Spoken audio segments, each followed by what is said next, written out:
You've been waiting for a version of yourself that doesn't exist yet. You're waiting for the bank account to hit a certain number.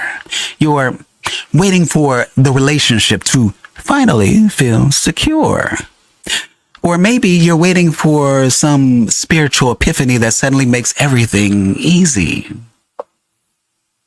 But here's the truth. You are living in a mental waiting room. And the most dangerous part? You built it yourself. And most people don't realize that there are actually 3 signals that tell you you're stuck in the waiting room. But once you see them, you can't unsee them. Today I'm going to show you why waiting is actually a sophisticated form of self-sabotage and how to collapse the distance between who you are and who you want to be immediately. Most self-help advice tells you, grind, grind, grind until you finally arrive. They tell you to work harder. They tell you to push longer. They tell you to sacrifice more. But there's a hidden problem inside that model. If your internal identity is the person who is trying to get there, then your mind will keep you in a permanent state of trying to get there. Of trying, not arriving, trying. You're not failing. You're actually succeeding at being a permanent professional striver. You've mastered the art of being almost there. Always improving. Always preparing. Always getting a little bit closer. But never actually living as the person you believe you're supposed to become. That's the trap. The someday identity. And it quietly keeps millions of people sitting in a waiting room of their own life. Let me show you what the waiting room actually looks like. It looks like the person who reads every self-help book but never starts the business. It looks like the person who plans the workout but starts next Monday. It looks like the person who says they're going to change their life for 5 years. The waiting room is where potential goes to stall. You know, there's a concept from the Seth Material that completely changed how I understood all of this. It's the idea that your point of power is in the present. Not 10 years ago when something painful happened, and not 5 years from now when you imagine you'll finally be successful. Right now. Seth says, you are not at the mercy of your past nor future that is yet to be. Think about what that means. When you wait for a future event to finally feel powerful, you are leaking your creative energy into something that does not yet exist. A ghost. You are telling your brain the present moment is not enough. And if the present moment is not enough, you will never actually arrive anywhere. Because when you reach for the next milestone, you'll always repeat the same pattern. Waiting. Waiting for the next breakthrough, waiting for the next achievement, waiting for the next version of yourself. The waiting room just gets nicer furniture, but it's still a waiting room.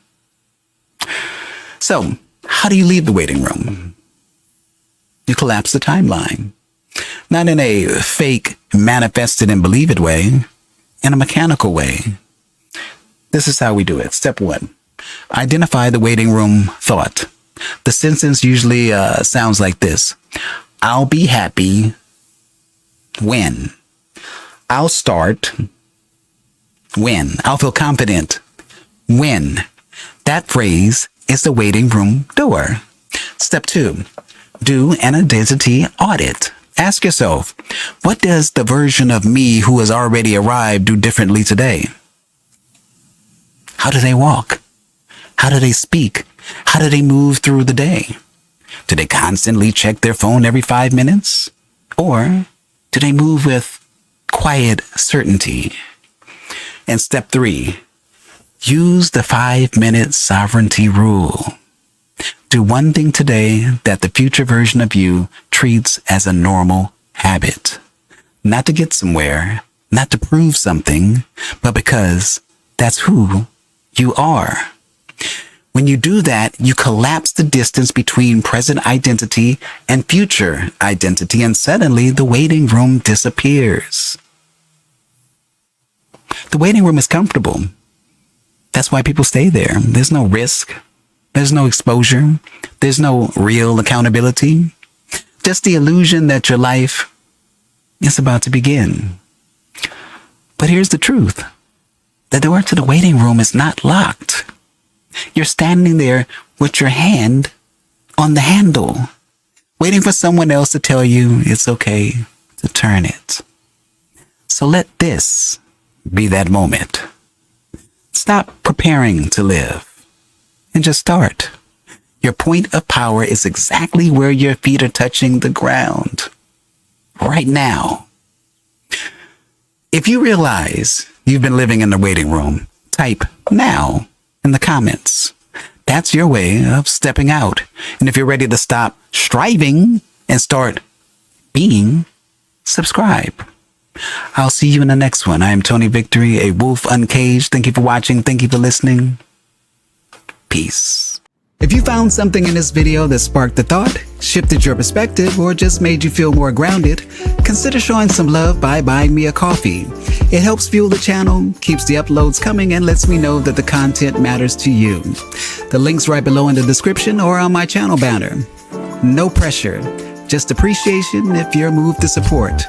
And as always, thank you for watching, thank you for listening. I am Tony Victory, a wolf uncaged. Thank you. Peace.